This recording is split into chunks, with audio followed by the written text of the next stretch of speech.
പല ഹെഡേക്കുകളും migraine headache ആണെന്ന് വിചാരിച്ചിട്ട് പല ആൾക്കാരും മൈഗ്രെയിന് വേണ്ടി ട്രീറ്റ്മെന്റ് എടുക്കുകയും ഇത് മാറാതിരിക്കുകയും ഇത് ദിവസങ്ങളോളം അല്ലെങ്കിൽ കാലങ്ങളോളം ഇത്തരം ആൾക്കാരെ അലട്ടുന്ന പ്രശ്നം പതിവായി ഇപ്പം കണ്ടുവരുന്നത്. മൈഗ്രെയിനുമായിട്ട് സാമ്യതയുള്ള ഒരു ഹെഡേക്ക് ആണ് ടെൻഷൻ വാസ്കുലാർ ഹെഡേക്ക്. ഇതിന്റെ പേര് പോലെയല്ല ഈ ഹെഡേക്ക് ഉണ്ടാകുന്നത്, അതായത് ടെൻഷൻ കൊണ്ടല്ല ടെൻഷൻ വാസ്കുലാർ ഹെഡേക്ക് ഉണ്ടാകുന്നത്.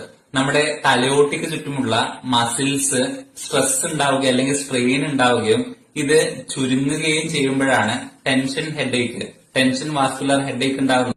ഈ ടെൻഷൻ ഹെഡേക്കിന്റെ ഏറ്റവും പ്രധാനപ്പെട്ട പ്രശ്നം എന്ന് പറയുന്നത് തലയോട്ടിക്ക് ചുറ്റുമായിട്ട് ഒരു ടൈറ്റ് ബാൻഡ് കെട്ടിയതുപോലുള്ള ഒരു വേദനയാണ് ഇതിന് ഫീൽ ചെയ്യുക.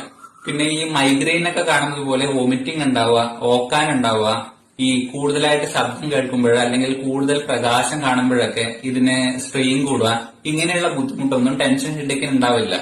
എല്ലാ ഹെഡേക്കിനും സെപ്പറേറ്റ് ട്രീറ്റ്മെന്റ് ചെയ്യേണ്ടത് അത്യാവശ്യമാണ്. അല്ലാതെ മൈഗ്രെയിന്റെ ട്രീറ്റ്മെന്റിന് ഇത്തരം തലവേദനയൊക്കെ ചെയ്താല് നമ്മൾക്ക്